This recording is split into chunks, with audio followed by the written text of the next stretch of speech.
Hey everyone, it's Jane. I'd just like to start this video by acknowledging that I'm filming it on the traditional lands of the Wurundjeri people of the Kulin Nations. I'm going to do a quick review tonight of a book I read over the weekend called Ruby Moonlight. This is a work that I had actually not heard of before this time last week. I saw a tag by Dictionopolis called the Diversity Tag or something like that, in which she went through each continent and recommended a book from each continent. And when she got to Oceania, she said, and this is where everything gets a bit strange. There's one book that I've read. So, and I was like, wow. And then I started thinking myself about what I haven't read. And what I haven't read really is anything by an Australian Indigenous author. Except for one. I've read, in the past year, I've read a book by Anita Hess. I don't know if I'm pronouncing that correctly, called Titus. And it wasn't terrible, but it's a chick lit book. And, that is not a book that I am going to recommend to people because that is not my kind of book. It racked my brain trying to think, surely, you've been an avid reader your entire life. You live in Australia. Surely you have read more than this just one book. But I could not think of anything. And then I went looking. I was like, well, clearly there's a whole bunch of these things out there and I haven't read them. And I went looking. And what I found is that there is not a whole bunch out there that I haven't read. There is, in fact, a great paucity of writing by Aboriginal authors. I really struggled to find books. So I decided that this is something that, as a book person and as an Australian and as somebody who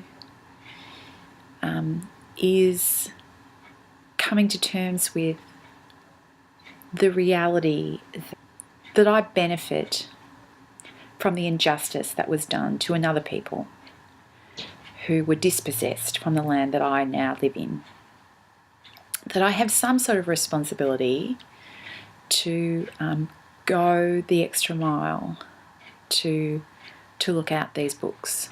So I sat down on my computer and I did the searching, and the first one that I found, which I read on the weekend, is Ruby Moonlight, which is after that huge long ramble is what I'm going to talk about now.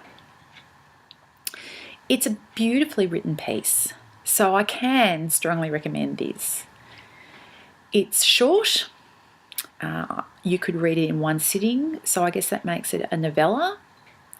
It's a verse novella. Now, I know some people just hate on non-prose narrative, and to be honest, the idea of a verse novel does not fill my heart with joy. However, I read this one and it was beautiful. The language is clear. It's spare even, and the story it tells is emotionally very complex, even though it's told in this very straightforward, simple way. The story of Ruby Moonlight is that of a young woman who, at the opening of the story, was part of a small family group who were massacred, and she escaped and is on her own. There's no exact time period given, but it's set in the early days of Australian colonisation. So this woman, this young woman, is left on her own to survive in the bush on her own.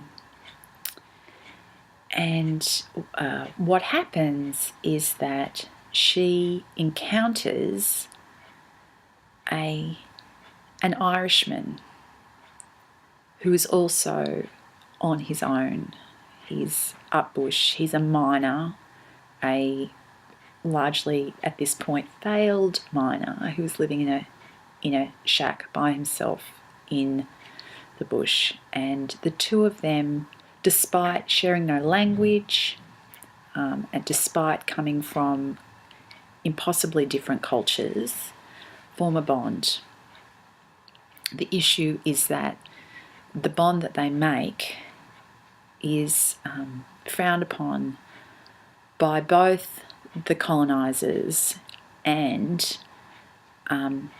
the Aboriginal people of the area, and hence the story, essentially.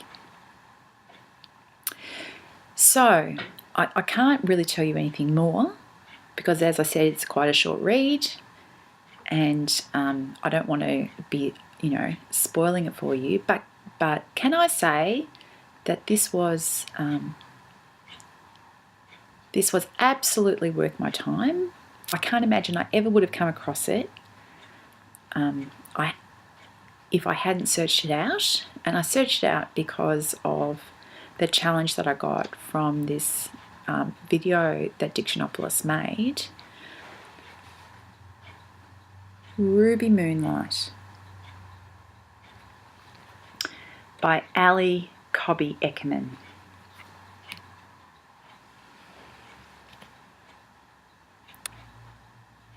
I'll talk to you later. Bye.